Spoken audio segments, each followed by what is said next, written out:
Just the hum of the city and I'm feeling alright.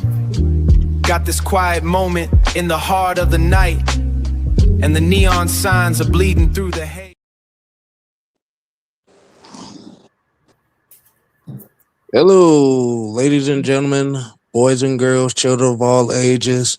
What is happening? Good afternoon, good evening. It's your boys over here, the originators. Six Man K Styles, Mad Mike Sports, and we got the Summer Hill Nightmare. The Don is in the building. Oh man, my New York style pizza need her to get here. Really? You already knew that was coming. You already knew that was coming. Hey man, so Hey, I'm in the Empire State of Mind. Bro.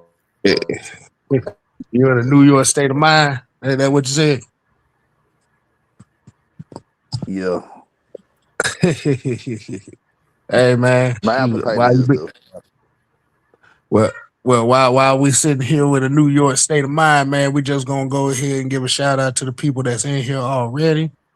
We got Silk in the building, Pat Norris, James Obleton, um, Elisa Richburg. Appreciate y'all coming in. Like I said, as soon as y'all get in, make sure y'all go ahead and tap them buttons to subscribe, to share, and also hit that hype button so you can get this thing passed around the world. Because guess what? Because we want to be all around the world. Overton, I ain't heard that name in a minute since Living Singles. Exactly. Xavier Littman, Eric Mack, Tony Wright, Ski Yee, Andrew G, Daniel Bell.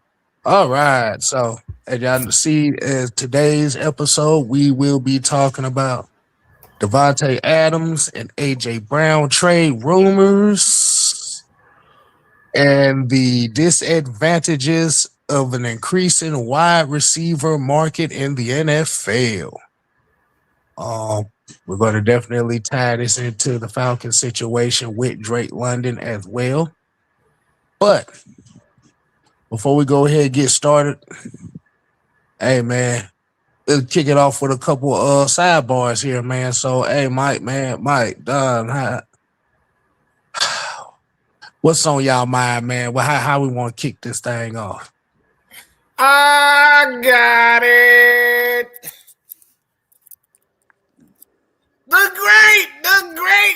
The legend, the greatest women's MMA fight of all time has brought her talents to AEW.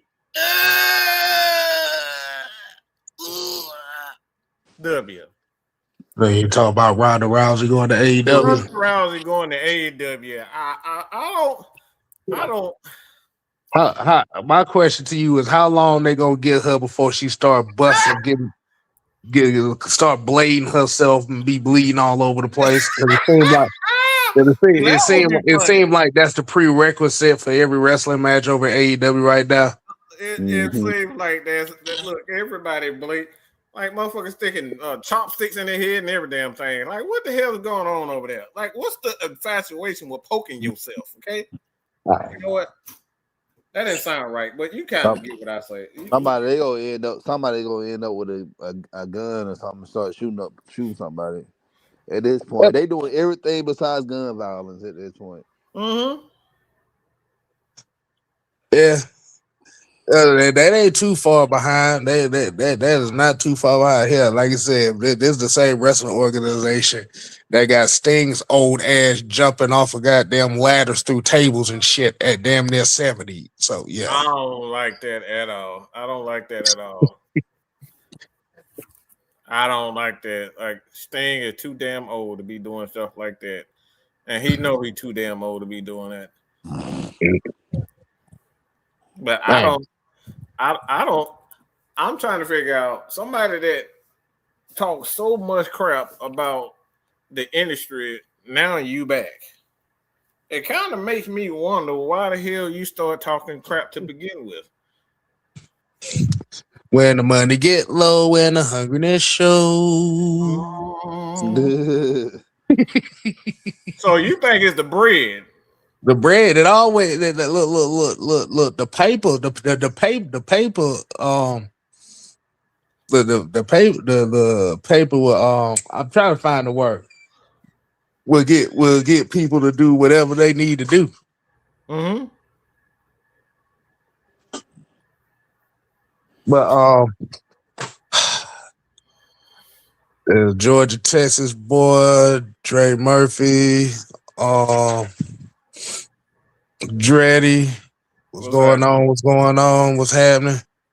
Oh man, y'all ready? Man, damn it, y'all ready to start off with a question. Tony White said, feedback on signing free agent Calais Campbell. I believe we should bring him back with this defense and let be part of the Atlanta sack party.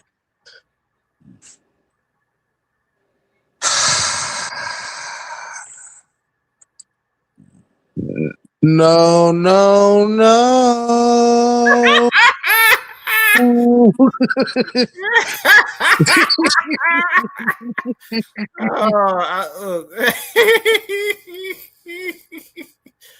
I love Calais Campbell, but I don't think that probably would be feasible for them to kick the tires on that again. Well, I can't say shit because they re-signed Austin Hooper and Lamade as the kids. Hell, we don't damn know. But with them kind of bringing back Laquel London, I kind of doubt they would go that route. They're getting Zach Harrison back also, who he was out the last month and a half, I think. Yeah, month and a half of the season. Yeah, about 6 games he missed. So you get him back too. You got guys like the Deshaun Hand, like you getting him coming in. Like we got a lot of defensive guys that I don't know if we got room on that front as of now, to be honest, as far as the rotation is concerned. Yeah. Exactly. But and then you also got to think about the draft aspect of things. Like I said, I don't know if that would be a good idea, me personally. But we'll see how it go, man. Diamond, what's going on? Lakitu, what's happening?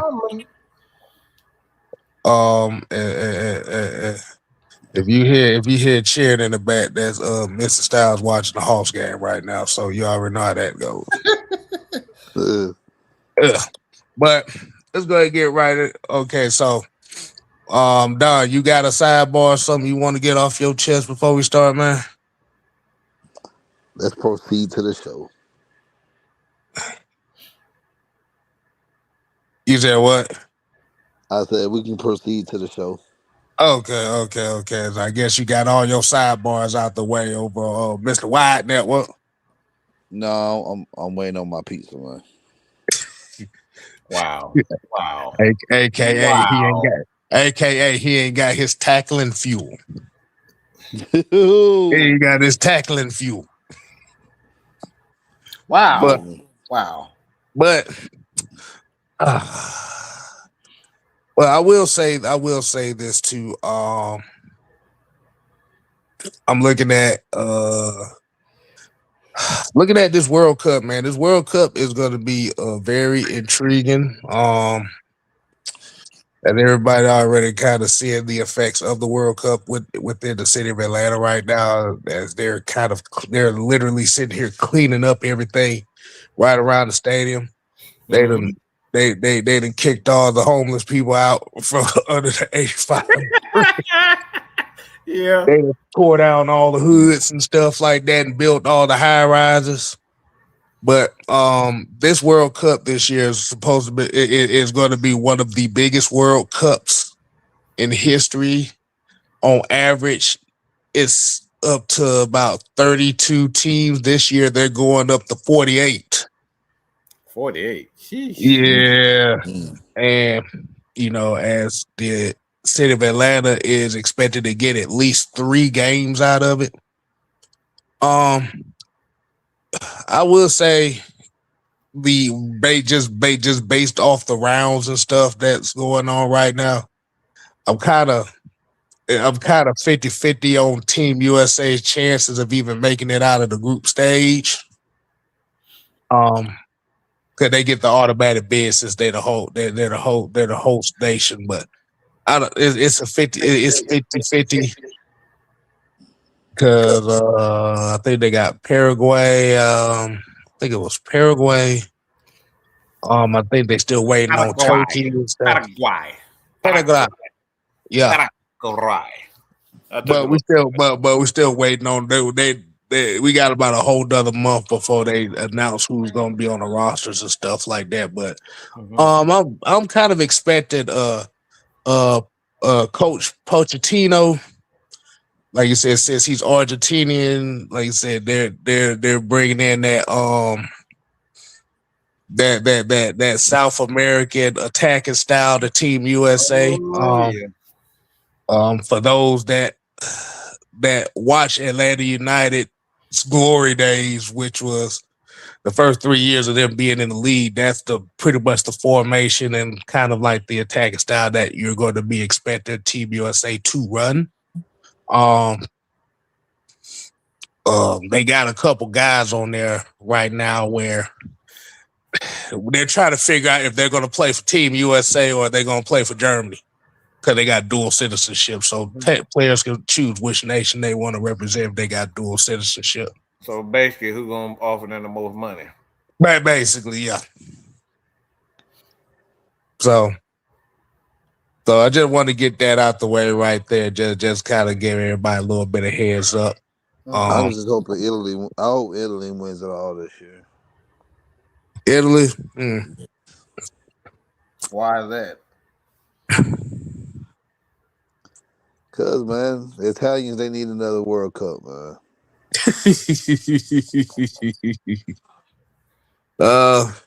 And I promise you ain't nobody from Michigan on Italy. I wasn't insinuating that.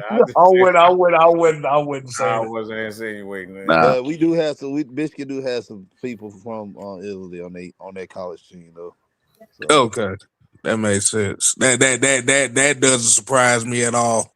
We were waiting on why you said Italy of all countries. But as we all know, Argentina is coming in as the defending champions. I'm probably gonna be speaking on France. I'm probably looking at France again. Well, I think France with all the damn Africans on their fucking team. Oh my god, it's a bunch I expect this. I'm like, bro, y'all got more Africans than doggone Liberia. Don't stay no damn France. All damn Africans they got on that damn team. Yeah, I'm looking for Kylian Mbappe to redeem himself this year in the World Cup. So I'll probably going with France. Africa, pretty much. Basically, I looked at that last World Cup. They were like 81% of that fucking soccer team was born on the continent of Africa. I said, what?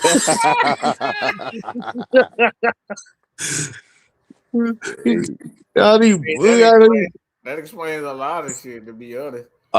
They still have colonies and stuff in Africa, so that's the thing. Right. So they got dual citizenship. Right. All right. So Neymar I don't think Neymar. Like I said, we don't know what the roster's looking like. We waiting on. Like I said, you're not gonna find out who's gonna be on actual rosters until, like I said, about early to mid-May. So it's gonna be interesting. But I wanted to go ahead and get that out the way. So kind of get y'all an update that we're gonna be definitely talking World Cup soccer when it comes around.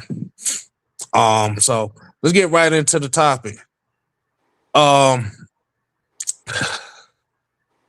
Davante Adams, AJ Brown, 2 of the big name wide receivers in this NFL. two guys that are kind of being linked as trade rumors, ironically, for each other. Now, as the reason why is you got a lot of turmoil with AJ Brown in Philadelphia. We already know how the fuck that's playing out right now. And the Rams are kind of looking to give Puka Nacua a big payday. He's up for a big payday, I think, after this season. So, fellas, what do y'all think about this situation so far about with these two? Puka Nacua and AJ. No, Davante. I mean, yeah, that's what I meant. Meet my Pikachu, Puka. I mean, if I'm the Eagles, like my thing is, like they deserve everything that they are getting right now. Like they deserve it because you got two dumbasses on both sides of the ball that think everything run through them. You got that fat stupid, and that's where he's a fat stupid. Fuck him being from Georgia, but he's a fat dumbass. Okay, and Jalen Carter, and you got that other motherfucker that here who actually believed that motherfucker was thinking he reading the book on the sideline. Fuck reads a book doing on a fucking game. Said not the playbook. He reading a regular book. Motherfucker, I will make sure I put some cayenne pepper or whatever the fuck X-Lax in your Gatorade. You up here reading a motherfucking book during the game? Are you fucking serious? Like you're doing everything to make everything about yourself. So if I'm Philadelphia, I'm trading him for a damn 7th-round pick to get that stupid idiot off my team because it's a distraction at this point. But Philadelphia, they deserve everything that they get. They deserve an AJ Brown. So I don't expect them to trade him at all. What'd you say on that, Don? I really think they're gonna end up trading him, man. Like, I for one is trying to figure out where he will fit. Maybe he go back down to Tennessee, and play with Cam Ward, or he may be a good spot for the Raiders because they need a receiver, but again, AJ Brown is not. He's not the player like he used to be. I don't think he takes his career serious. As far as Adams goes,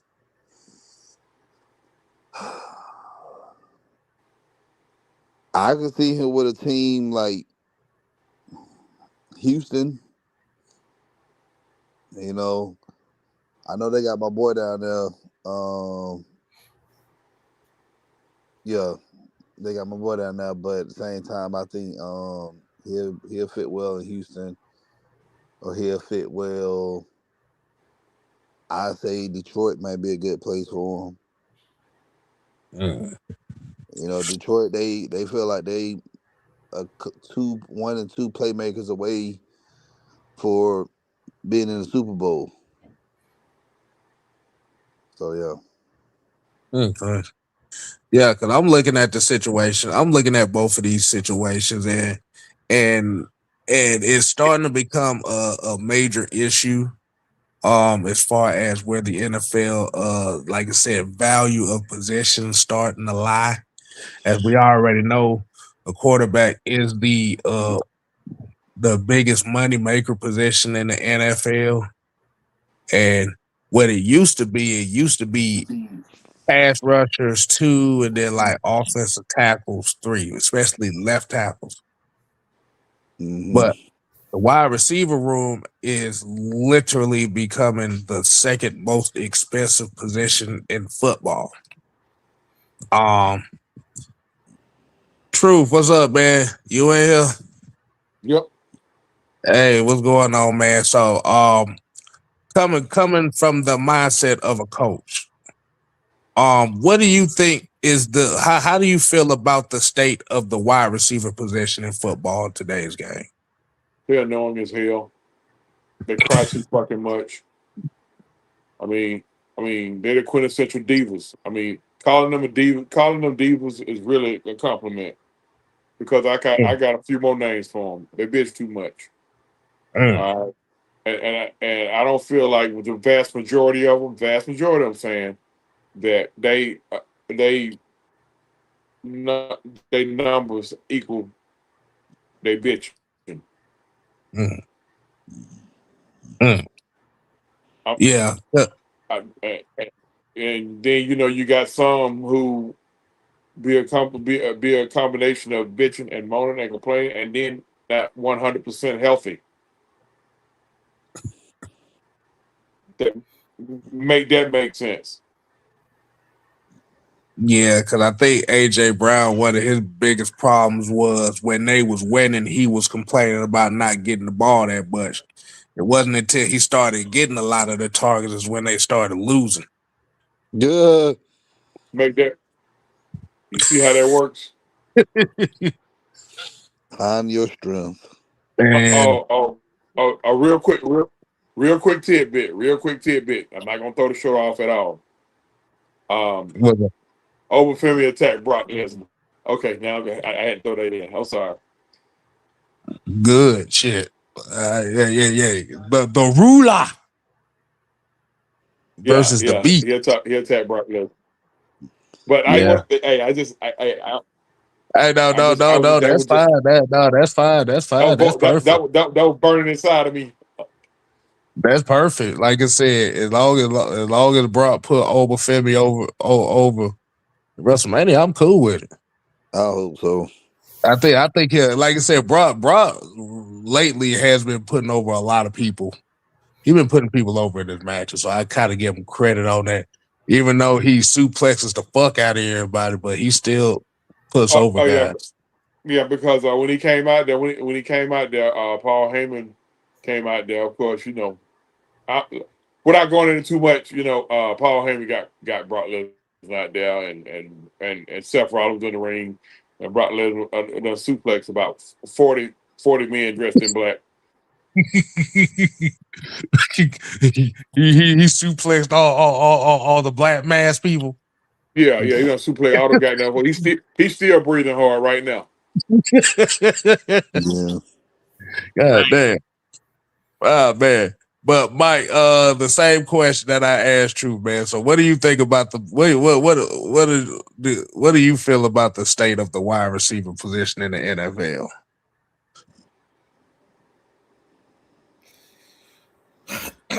I don't think wide receivers work hard anymore. It's like I just don't. I think guys like Kyle Pitts actually deserve to be paid more than any of these wide receivers because, like, the system is pretty much favored for them to have a bunch of numbers. I don't think they work hard. I think once they get them checks, I mean, you see it with Amon St. James. He up here, he more concerned about doing damn touchdown celebration than he actually playing hard. You know what I'm saying? Like it's wide receivers is just too deepified for me, and I'm trying to put PG, but I probably shouldn't be doing it. It's a bunch of bitches if you just ask me. It's a bunch of bitches. AJ Brown is the biggest bitch of them all. The fact that he wears 11 just signifies exactly why he wears 11 because he want to be a bitch just like Quinteros is. So, and I just don't see it. It's only a handful of guys that I actually respect in the game at wide receiver. Mike Evans is one of them. Drake is one of them. Like, I don't really see Drake acting like a little bitch. You know what I'm saying? Having temper tantrums and all that type of shit. Like, he go out there, play hard. He beat a motherfucker ass. He beat a DB ass. He beat the linebacker ass. He beat a safety ass. Like, Drake out there really putting that. He putting in work. You know what I'm saying? When they ask Drake to go out there and block, he blocking.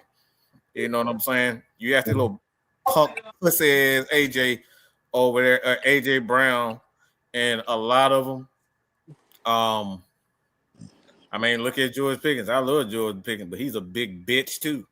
There's a bunch of bitches at wide receiver. I don't respect a lot of these. I really don't respect a lot of that. Even Puka Nakua, he kind of acting like a little bitch too. Like he's like he on top of the world and can't nobody damn tell him nothing because they target him 15, 20 times every game. So like I see a lot of diva in his ass. Like I don't respect none of these wide receivers. It's very few wide receivers that go out here and you can see them actually working hard. You know what I'm saying? Like I said, Mike Evans is one of those guys that you can see when he on there, he giving it, even though his ass is always pulling or hurting something. He going out there and playing hard. And you got Drake. And like I said, Drake, the only one I really respect. And I'm not saying that because he's a Falcon. Drake, he will be fine if he catch 5 passes, but he's knocking the motherfucker on his ass. Drake would be fine with that. But I don't respect none of these wide receivers. I think all of them some spoiled bitches, and they should be at least take half of their fucking salary. I really honestly believe that shit. Nah. So much Let me for not. PG. So much for PG. I tried for a half a second, but it just he tried. We already knew that shit wasn't gonna land. When he said PG, I like, oh, that's some bullshit right there. I tried. I counted 14 bitches. Exactly. Exactly, boy. It was like a bad. Every time Detroit score a fucking touchdown, this bitch. Ross St. he leading the damn troops to go fucking celebrate in the damn end zone. Like a goddamn choreographer. Bitch, you ain't no goddamn what you said? What you said about it's a bad. Like Debbie Allen. Who the fuck he is? It's a bad episode of I Love New York. That's what you saying? Yeah, fucking shit. You know what? I was about to say something. Flavor love ass niggas. Motherfucker up there leading the toy to dance in the end zone and shit. Motherfucker, it's supposed to be a wide receiver. Fucking now, we're trying to keep it PG. Next thing you know, bitch time 15.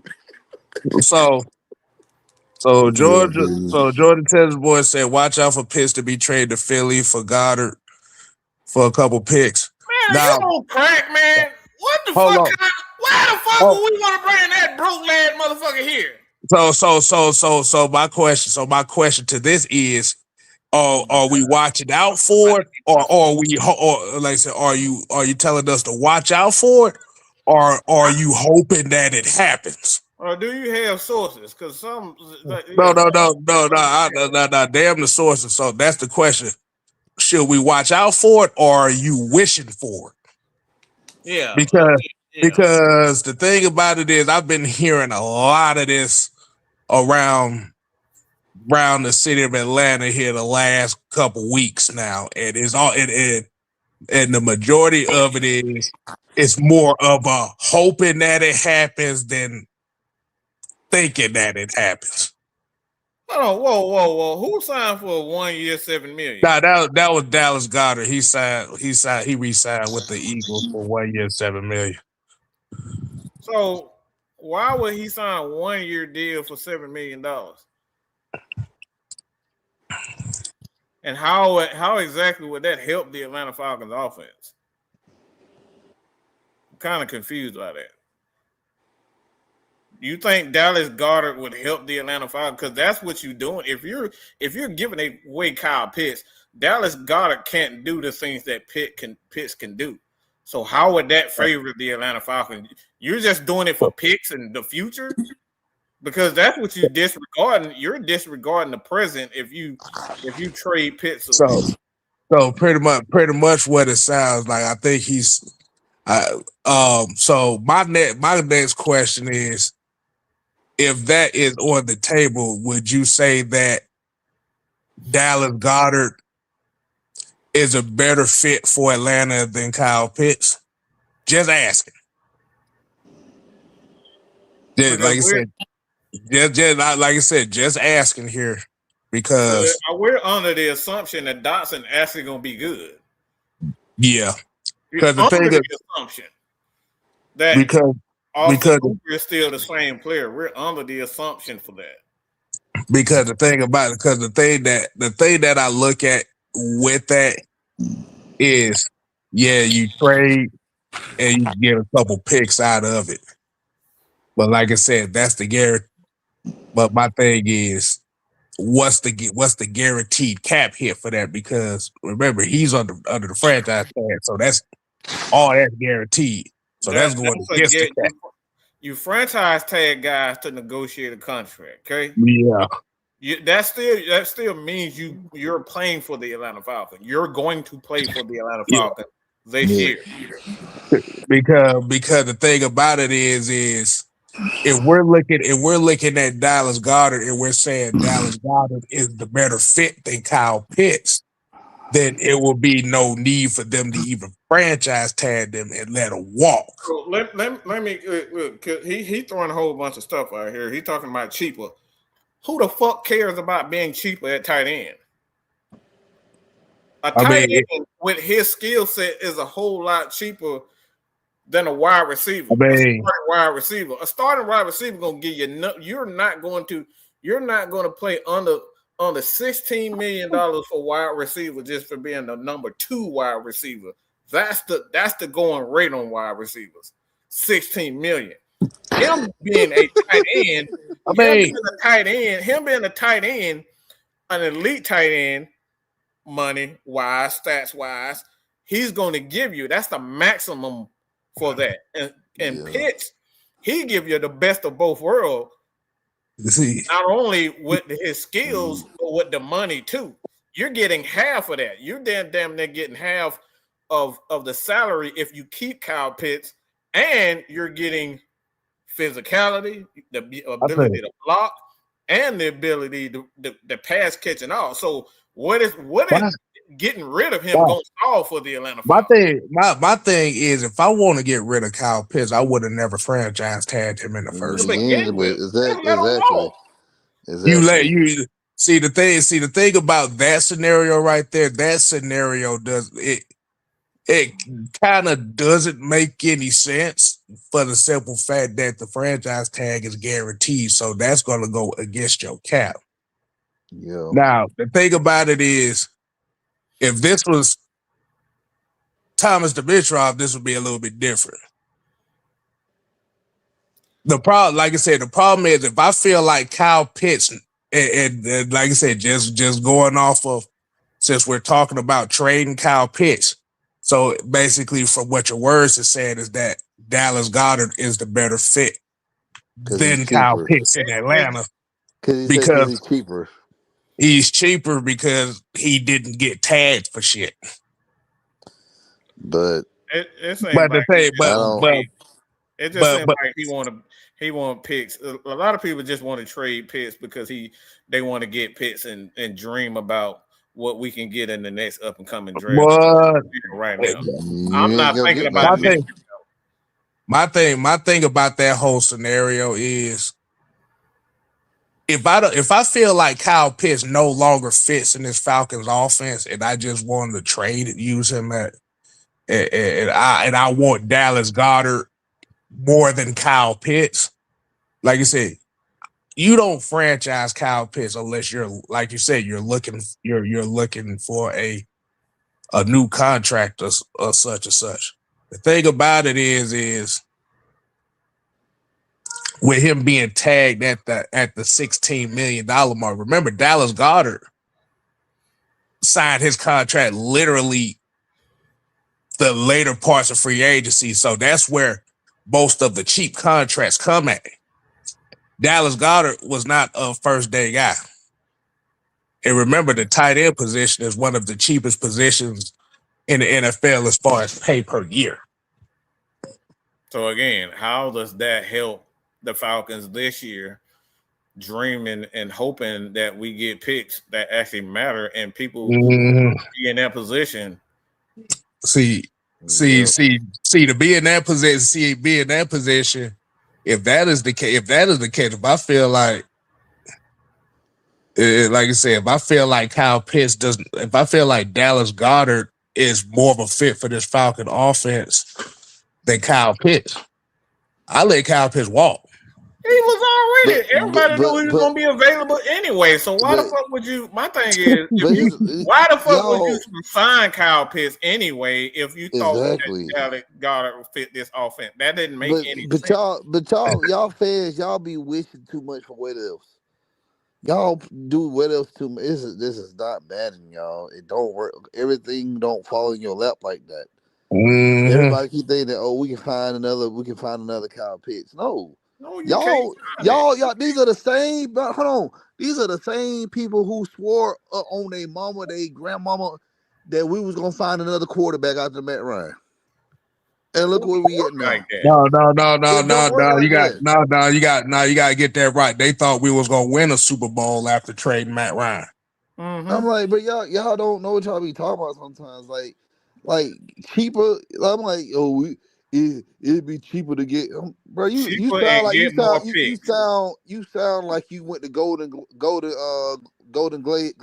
instead of Cascade back in the day. Yeah.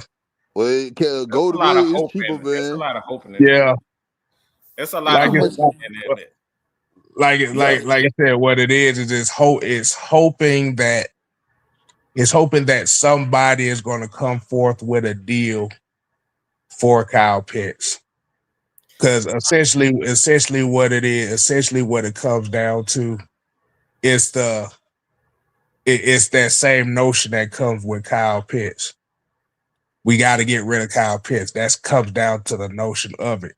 So what they thought about what certain people think about it is, okay, the franchise tag was to delay the inevitable, which means we're going to tag him and then we're going to use him as trade bait.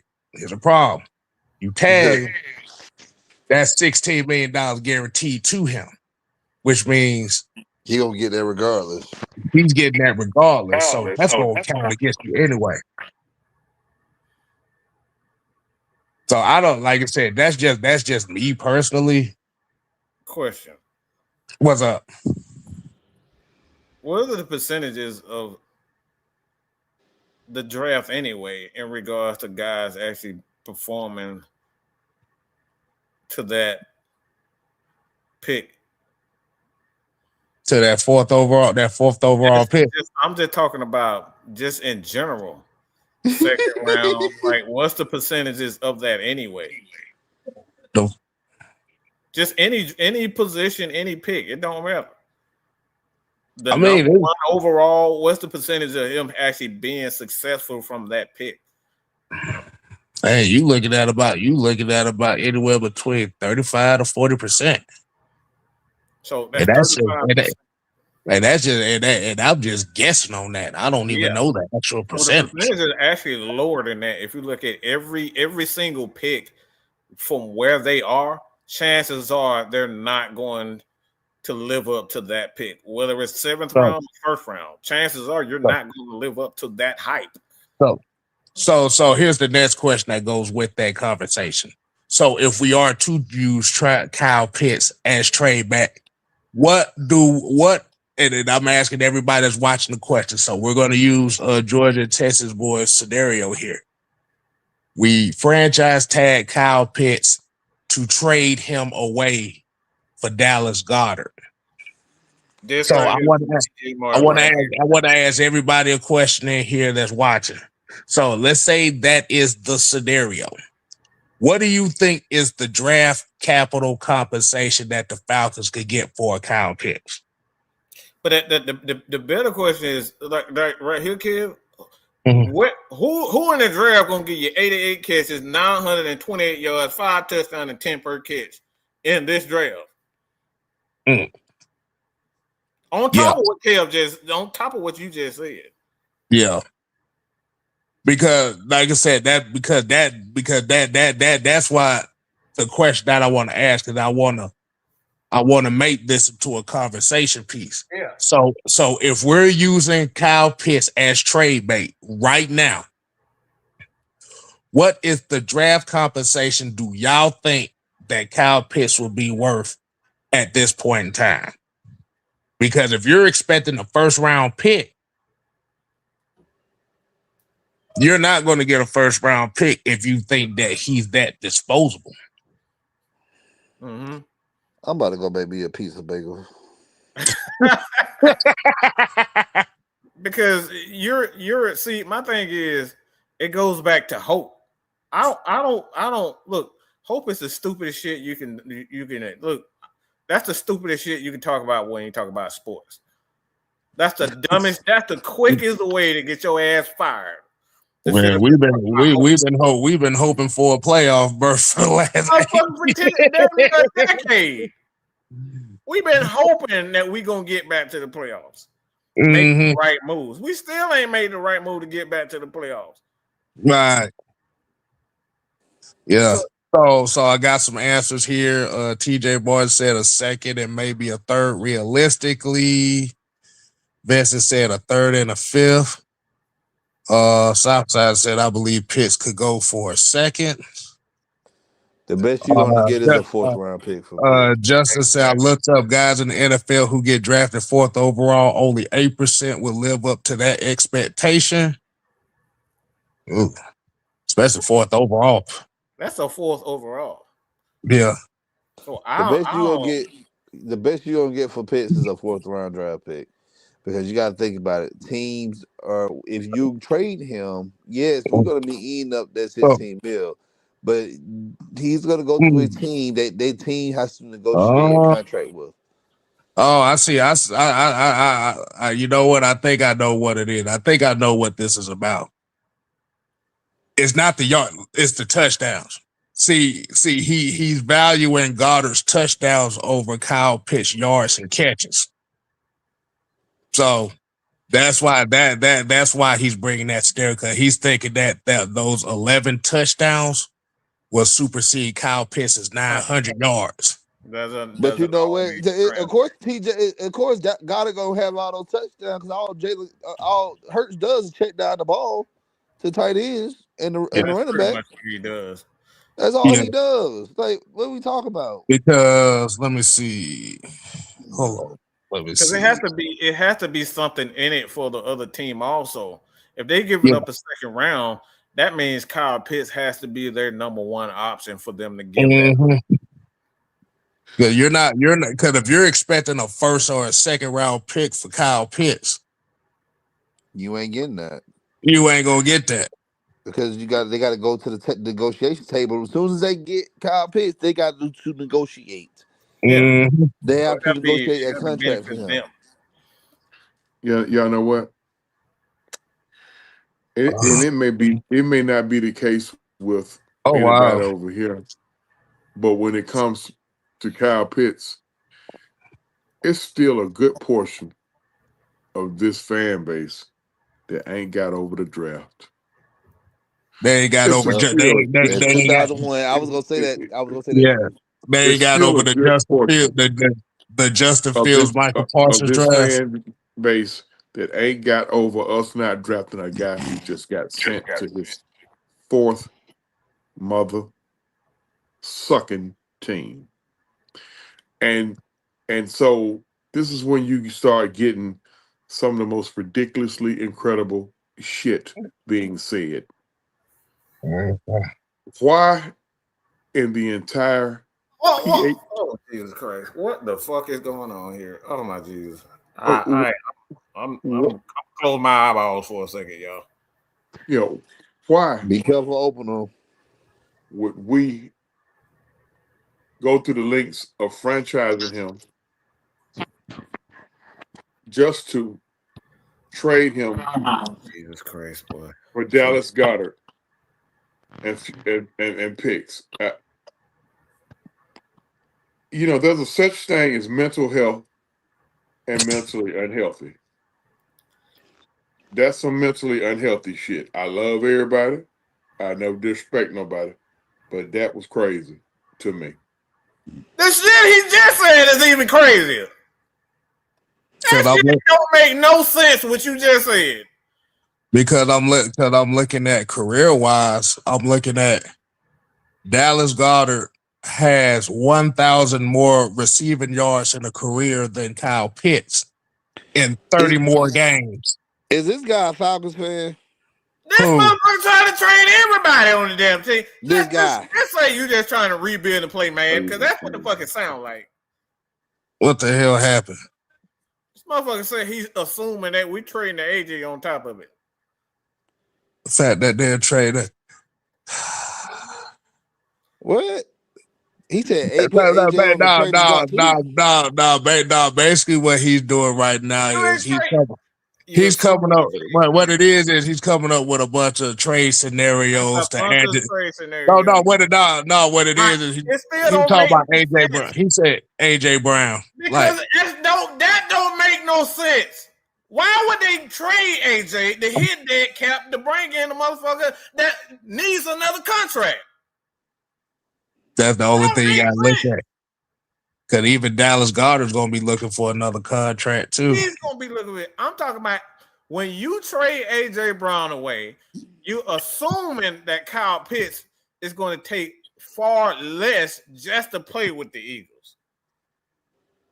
Okay? You're assuming that. Because Kyle is not coming. Kyle is trying to get the bag because he got the numbers to back up with what he's saying. So you're assuming that when they trade for Kyle Pitts, that Kyle Pitts gonna pay for something like a 4-year, $80 million contract, which is gonna be about $40 million guaranteed. That's highway robbery for Kyle Pitts.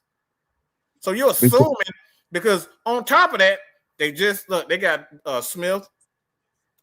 At some point, Barkley he already looked like he's on the downside to me, and then you got Hurts. I don't know what the hell he is at this point. The offensive line. The right tackle, he seems like he about to retire at any given fucking moment. And you just paid a big contract to Jordan Davis on top of Carter's contract coming up. So you're assuming that these guys are just going to end up all right. Kyle Pitts going to go there just because he want to play with the Eagles. Salary cap comes. This is the same issue that the 49ers are having right now. There's the same Eagles ain't got money like that. Eagles ain't got money like that. Look what they just did. They just got Ebiketie. They just got Ebiketie. Like that. And I'm talking about they could have got if they had money, they would have got the Max Crosby's or the Trey Hendricksons. They ain't got, but they got Ebiketie money. That's all they got. They ain't got no Kyle Pitts money up there. Just walked from them. He just walked. He signed with what was it, Jalen? Jalen Phillips. Jalen Phillips. He just walked. They just had like 2 or 3. They just had 2 defensive ends walked the past 2 years and got contracts. They don't have the money like that. They would have signed these guys. They paid Brandon Graham to come out of retirement last year. Yeah. But like I said, man, it just goes back to the issue of like people are looking at the Kyle Pitts situation and hoping that it's an opportunity to get rid of him. Man, that's all it really just comes back to. That's what it sounds like to me. Just get rid of him. Just get rid of him. I'm tired of looking at him. He ain't Julio. I'm tired of looking at him. Let's just get rid of him. It's coming right. That same scenario thing is coming right back. That's what it looks like. Yeah. But like I say, it doesn't really surprise me at all. Shit. But speaking of kind of going back to the money thing is the wide receiver market. So now this is another issue that the Falcons have right now. And this is one of the major issues about having a lot of playmakers and stuff like that. And a lot of players that are drafted in that top 10 on the same team at the same time. You got to make a lot of decisions here. Now, as we already know, the wide receiver market, just based off the franchise tag alone, I forgot who got franchise tag this offseason, but the tag number was at about close to $30 million. And that's just a tag number. Yeah, the tag, yeah, because you have to get them the top of that position based on where their numbers Mm-hmm. Numbers are, and his numbers are near the top. So that's why you have to give him that. When you franchise tag him, you have to give him the top, whatever their numbers are. Whatever their numbers are, that's what you got to give them. Now, when we look at it from the standpoint here is, do you think that the wide receiver market has been inflated just based on the importance of the quarterback position? What's our question? Because the quarterback position is seen as the most important position in football, that the most beneficiary position from the quarterback is the wide receiver. The wide receiver is going to be looked at as the second most important position in football, just based off the pay scale itself. Like I said, we literally just sat here and saw a nigga named Jalen Naylor sitting here get a $45-50 million contract. I've never heard of it. I don't know this nigga to do shit. Jalen Allen, yeah, he not trash, but come on, like He's not trash, but like I said, my thing is he from what I've seen, he don't look $45-50 million worth of wide receiver. You can get the fuck out of my face with that shit. that's that hope going against. A lot of these teams are signing those guys like that to contracts on hope because they got enough money to hope and dream. We don't have money to hope and dream. We better get this shit right because if we don't get it right, we're gonna fuck up our the best player in the league, in my opinion, in Bijan Robinson. He's gonna be looking at us like, what the fuck is y'all doing? I'm Bijan Robinson. Y'all ain't give me no help.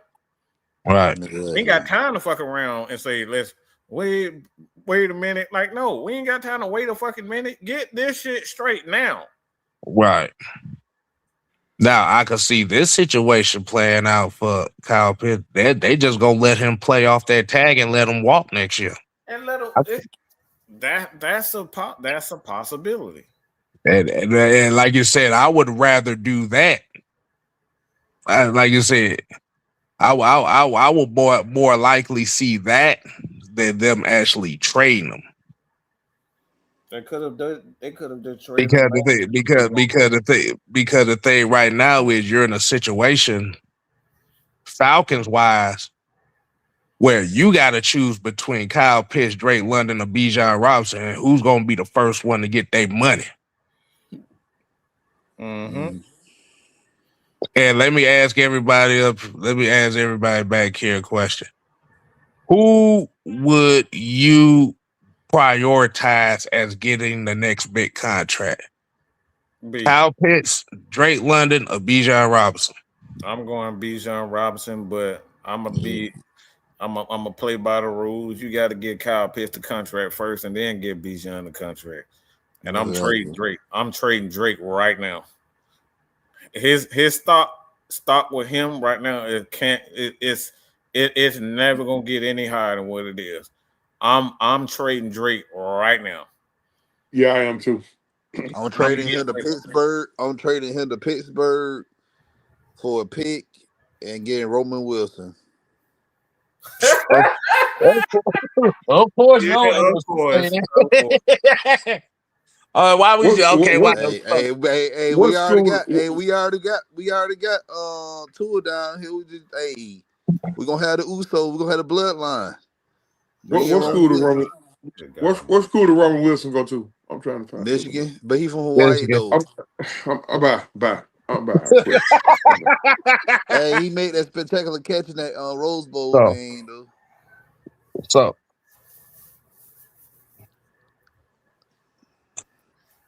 it becomes priority though. That's all I'm talking about. Let's throw another scenario in here since we're throwing scenarios in here. If you had to trade, and I'm gonna ask Georgia Test boy this: if you had a choice, would you trade Drake London or Bijan Robinson? Hold on, you talking to him? I'm being serious. Talking to him. Yeah, I'm I'm being talking.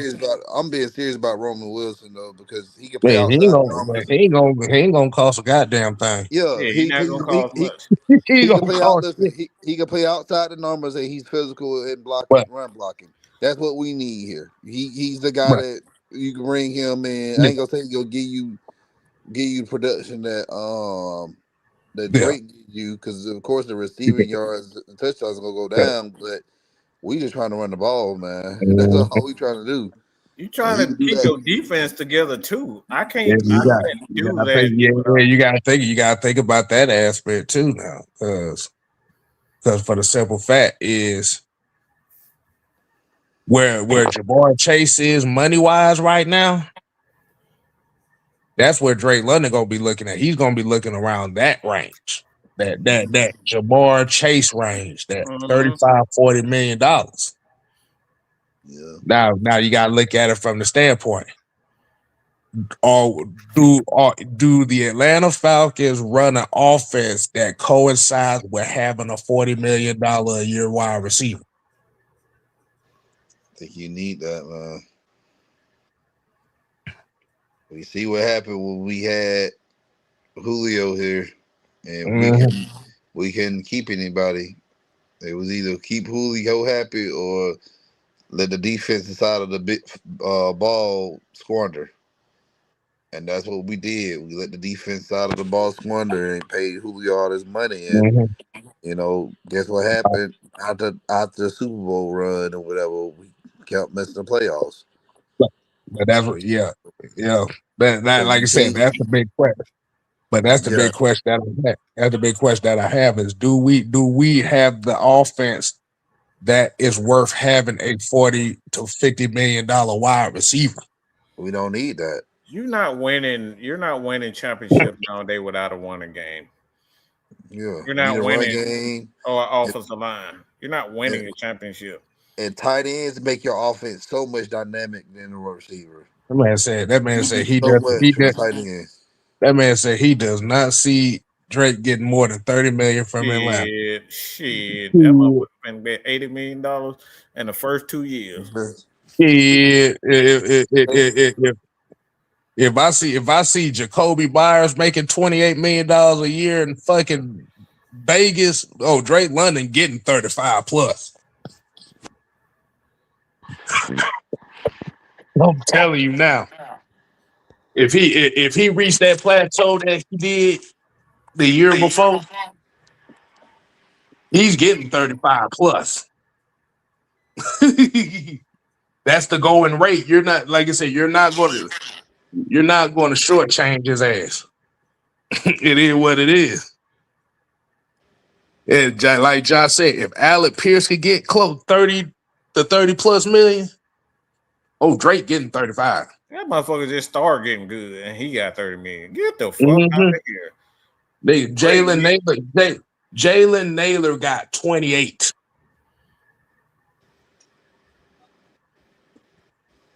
Drake getting 35 plus. I'm getting rid of Drake today. Okay? Fuck it tomorrow. I'm getting rid of his ass today. Because the reason why I asked that question is even though we do like Bijan Robinson and we consider him one of the best backs in the league, you do realize that the lowest paid positions in football outside of special teams players are running backs and tight ends. Mm-hmm. Those are outside special teams. The running backs and the tight ends are the two lowest paid positions in the NFL. Why they were comfortable tagging Kyle Pitts? Because his tag number was less than was 16. If they tag Drake, his tag number will be 30 to 32 if it comes down to that point. Oh yeah, Wandale Robinson did get paid too. Yeah. Mm-hmm. That some bitch got paid too on top of it. Man, Drake Mhm. finna booty rape. But look, man, that man finna rape this organization, bro. Telling you. These wide receivers gonna rape. Darnell Trash Can Mooney got $18 million to catch 32 passes, and you don't think Drake gonna get 30? Please, come on, bro. Y'all are tripping if you don't think Drake finna get paid. Trash Can Mooney got $18 million for 30 catches.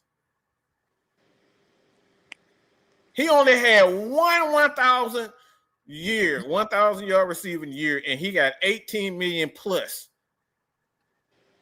Plus, he got that for 1,000, not 1,000. 1,000. He got that, and you don't think Drake, who done set damn near almost every, he got a lot of Atlanta Falcons records in his first 3 years, and you don't think he gonna get 30? Yeah, y'all ain't paying attention, bro. Y'all not paying attention. You're not paying attention. You're not. That's wishful thinking. Romeo Dobbs on top of it. That motherfucker just got paid. Romeo Dobbs just got paid on top of it. Come on, yo. We got to stay in the real world. Okay? All right. So yeah, got another question. It was hold on, where was it? There you go. With AJ Terrell's restructuring, do y'all think you see more moves, or they're probably going to be for the rookie class signing? I mean, they already got enough for the rookie class already. I think they just gonna hold off and see who gonna get broke the fuck off. Yeah. I think it's just one of those things. If something opens up, they'll end it. But I don't think it's. Or it could be money to restructure to give somebody an extent. I mean, you don't necessarily have to do it, but I just think it's one of those. Well, if something opens up, then they'll have the money to do it. I wouldn't put too much into it, to be honest. And I'm not saying, my thing is, I'm not saying Kyle or anybody can't be traded. My thing is, it got to make sense, because there's no one out here outside of JJ that's gonna give us 80 catches and 900. And I'm talking about Justin Jefferson. Like it ain't too many guys that gonna give us 88, 900, and 5+ touchdowns. Like who the fuck is out there? That's my thing. Who is out there that gonna get those numbers? I don't want to be wishing upon a fucking star for a Puka Nakua in the 5th round. Fuck that. Give me my I want my money right now, bitch. Bitch, look, you tell me we fucking, bitch, you better pull them draws down so I can see what I'm looking at before you even, you ain't gonna tell me no motherfucking myth. Okay? This ain't no motherfucking myth breakers or whatever that bullshit that sign show. I don't fuck all that myth shit. I need to know what the fuck I'm getting immediately. Right. Period. You're hope, all this hope shit. Fuck that. Okay. I want a prime. If I got a quarterback, I want a quarterback that I know is going to give me these numbers. Period. Point blank. I need a running back that's going to give me these numbers. Period. Point blank. Fuck a hope. Fuck that 2nd round pick, because we don't see motherfuckers like Marlon Davidson that got picked in the 2nd round. That shit didn't do us no favor. Fuck a if. Okay. Fuck a what if. Give me exactly what I. And right now, guys like Dallas Goedert, these guys are hopes and dreams. I don't do hope and dreams. And I'm positive that Falcon fans are hope. They are done with fucking hoping. This is why motherfuckers like Desmond Ridder is done, because we sick of that hoping shit. I'm sick of hoping that we finally maybe one day got a good coach. One day Raheem will get it together. One day Arthur Smith will finally get it together. Fuck that. I want you to put this into perspective. And truth, if you still here, listen to this perspective. We on the possibility of seeing potentially 7 starting quarterbacks in, let me see, 2021, 2022, 2023, 2024. There's a possibility that in the like even going into next season, it's a possibility that we will see 7 up to 8 starting quarterbacks for the Atlanta Falcons in 7 seasons. Nope.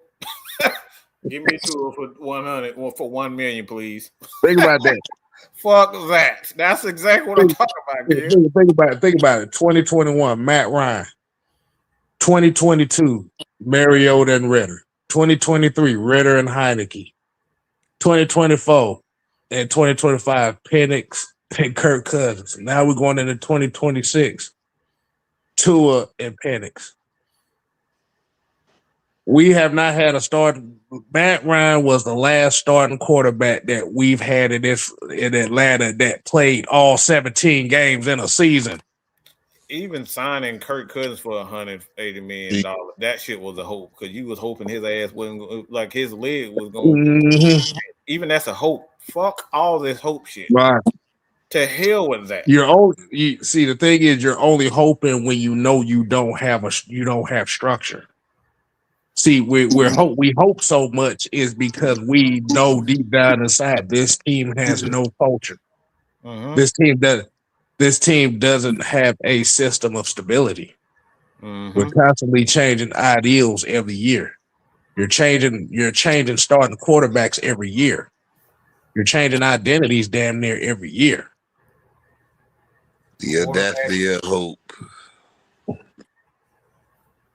We've been like I said, Falcon fans have been hoping for a winning formula from this team for the last 7 seasons.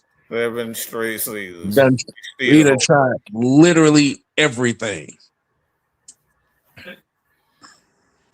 No, let's keep what we got and build upon. Fuck all that hope and shit. One day we'll hit the lottery with a pick.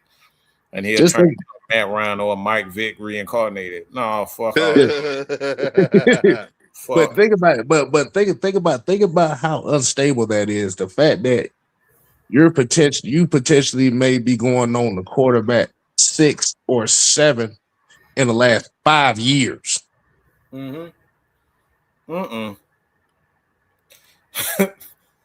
So y'all just people who had that mindset. Y'all just want to fuck. Y'all ain't trying to make love, and it's a difference between the two. No, for real. Wait. What'd you say?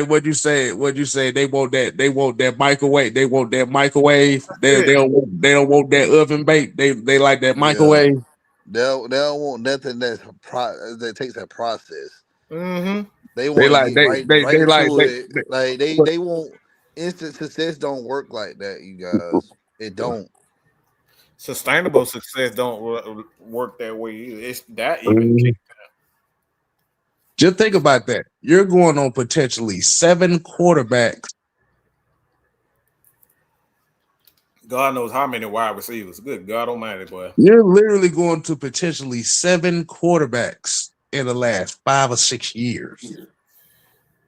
About 30 different wide receivers, and I'm that's the low end of wide receiver that we've seen since Julio and Calvin Ridley left. We're hoping. Cause the thing is, we hoped so much to find a quarterback. We fucking negated the fact that the rest of the team wasn't even stable. Yep. Everybody's so worried about finding the quarterback. We need this quarterback. We need this quarterback. We need this quarterback. Which is true. It is. But if you don't have a stable foundation and you're constantly changing ideals year after year after year, then that's where you get the 7-10, 7-10, 7-10, 8-9 seasons. Even the later years of Matt Ryan here in Atlanta, it was the same thing. Changing ideals, doing shit different, going from this to doing this and doing that, and not being stable, not having stability on the defensive side of the ball, not having stability in play calling and philosophy.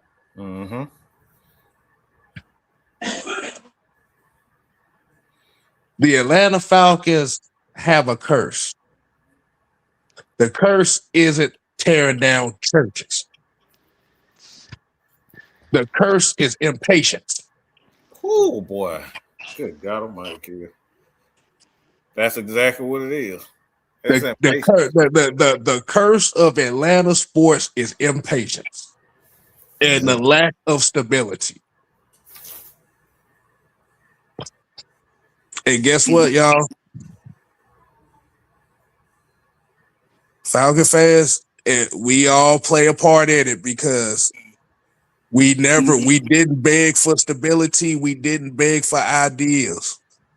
We begged for hoping hoping for a quick turnaround. So, question, Kill. What's up? So my thing is, y'all can answer this too, but why do people think that,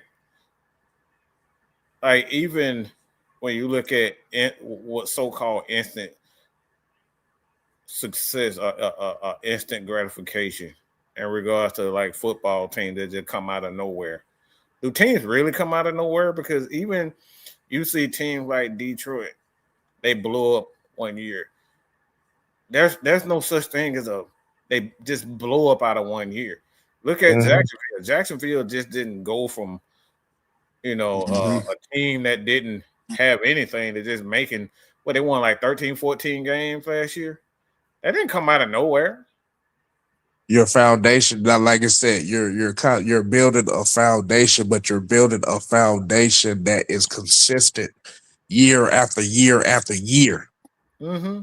So they kept putting those pieces in. Like I said, the Detroit, year after year after year, they was building on that foundation, and then boom, they caught it right there when they needed to. I know people looked at Nick Sirianni with the Philadelphia Eagles when he first got there, and they asked the question like, he found immediate success. But you forgot, but you failed to realize is that majority of that foundation was already there. Yep, that's the point. No such thing as instant gratification or instant success. You already had a foundation of players there. See, the thing is, when we're sitting over here ready to throw our quarterbacks away after 5 games every year, we sitting here ready to trade players because we're jealous that other teams got a lot of money and a lot of picks, and we ready to get rid of players because they don't make us feel good. You're playing right into the instability of the organization. Yep. Y'all may not think we may not think that we do. We don't, but we do. Yes, y'all do. And unfortunately, until we embrace that you have to build a foundation, you have to build a system, we're going to consistently and continually see the same shit we've been seeing the last 8 years.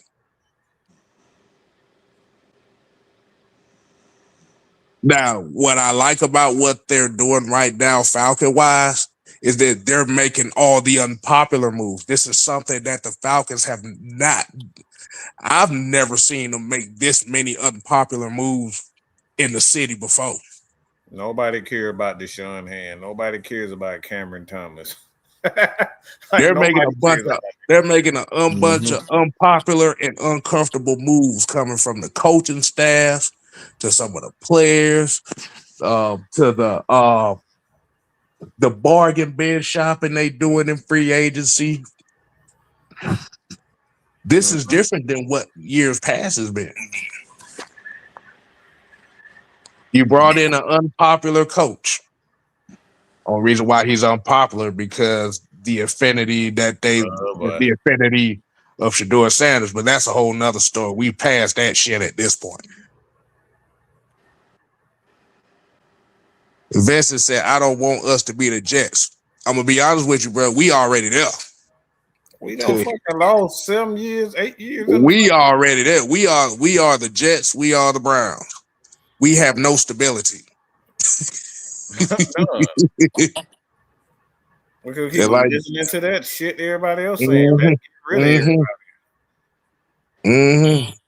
Constantly bitching and moaning about the same 3 topics every goddamn week. Nigga, at this point in time, the organization has to do something different. And like Drip here says, sometimes you have to be uncomfortable to be great, i.e. the villain arc. Yep.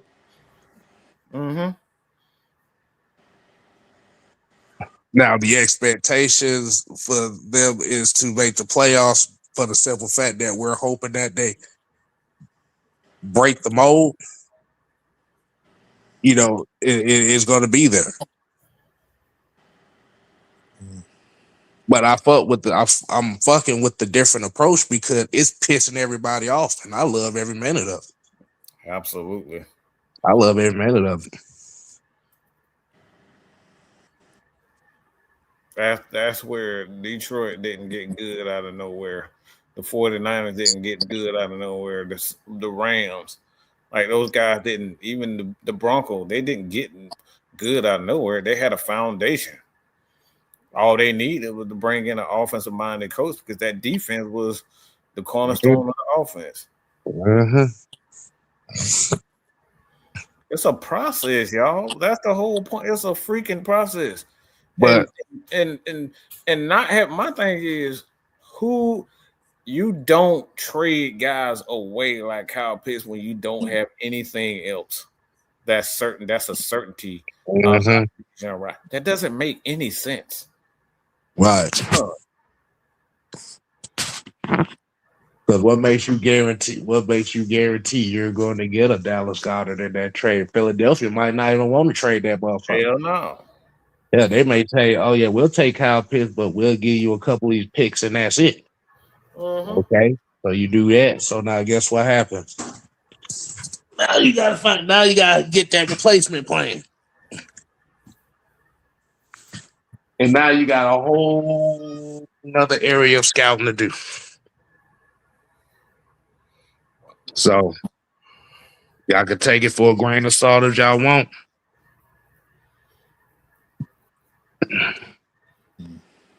You can go have your pity party somewhere else. You can go talk about and talk about how we ain't shit over here for what we say. Who cares? Until this team had to change his mindset, y'all were just gonna be happy with what the fuck they was gonna be. Now I'm gonna leave it at that. I ain't got nothing else to say. Nah.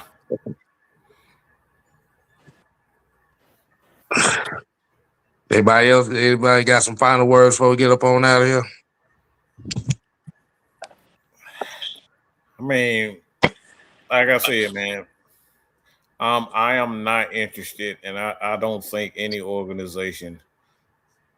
I mean, you look at what happened with the Ravens. They had 3 guys at tight end to replace. They had 2 guys to replace Andrews. Okay, it's a plan. Guys just don't leave, and you just don't trade guys away. Trade guys. You gotta have a plan. You have to. If there's no plan, if you just woke up tomorrow and just said, you know what, I'm gonna get rid of Kyle Pitts. You know what I'm saying? I'm gonna get rid of Kyle Pitts, but if I'm getting rid of Kyle Pitts, like, you gonna give me 2 number ones because I don't have a plan behind getting him in. I don't have a plan. I don't have anybody. Nobody on this roster can put up the numbers that Kyle Pitts put up there outside of Drake London. Why would I give that away? It has to. You're not like a number 2 pick in the second round. They're second rounders for a reason. They're not elite guys in second round. A lot of them have weaknesses, especially when you start getting past 15. 10, honestly, in the draft. Once you start getting past that 10th pick, everything else is all about flawed. Everything is flawed. You're just trying to Yeah. get the least flawed guy at anything outside of 10. And I'm being gracious with 10. So you just gave me an idea here for a topic. So yeah, so let's play right into that. I Yes, want to sir. play right into that. And we're gonna say that for the next show. Yes, sir. All right, man. So till next time, people, we ain't here to play. Oh no. We here to stay. Oh yeah, dig it. You ain't gotta go home. But you got to get the hell up out of here. All right, y'all. We out here.